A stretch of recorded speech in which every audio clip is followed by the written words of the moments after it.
ଲେଖବା ଲାଗି ବଜା ସାଲ ଉପରେ ଲେଖବ ଘୁମରା ଉପରେ ଲେଖବ ବୁଝିପାରିଲନି ଛୁଆମାନକେ ଶିଶୁ ପ୍ରତିଭାମାନକେ ଯେନ୍ମାନେ 10 ରୁ 14 ବର୍ଷ ବୟସର ଆର୍ଟିଷ୍ଟ ମାନେ ଅଛନ୍ ଯେନ୍ମାନେ ନାଚୁଛନ୍ ତମର ପରା ଛୁଆମାନେ ଯେନ୍ମାନେ ଗାଉଛନ୍ ନାଚୁଛନ୍ ସେମାନଙ୍କୁ ବି ମାସକେ 1000 ଟଙ୍କା ସ୍କଲାରସିପ୍ ମିଳୁଛି ଗଭର୍ଣ୍ଣମେଣ୍ଟ ଶିଖବା ଲାଗି ବୁଝିପାରିଲ କି ନାହିଁ ତ ସେଥିଲାଗି ନିଜର ଗାଁରେ ନିଜ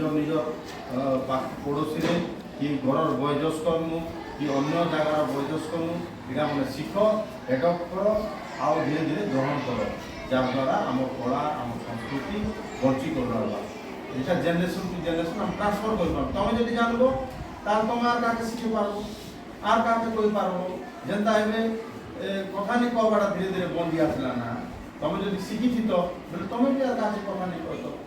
বুঝি পারলো তো সেটা এবে সে গানা সেই নাচ সেইটা মানে ধীরে ধীরে তাকে অ্যাডপ্ট করো তাকে গ্রহণ করো ফ্রি টাইম মানকে যেটা কি তোমার আগর জেনারেশন কে তুমি ট্রান্সফর করি পারবো ধীরে ধীরে প্রমোট করবো তাকে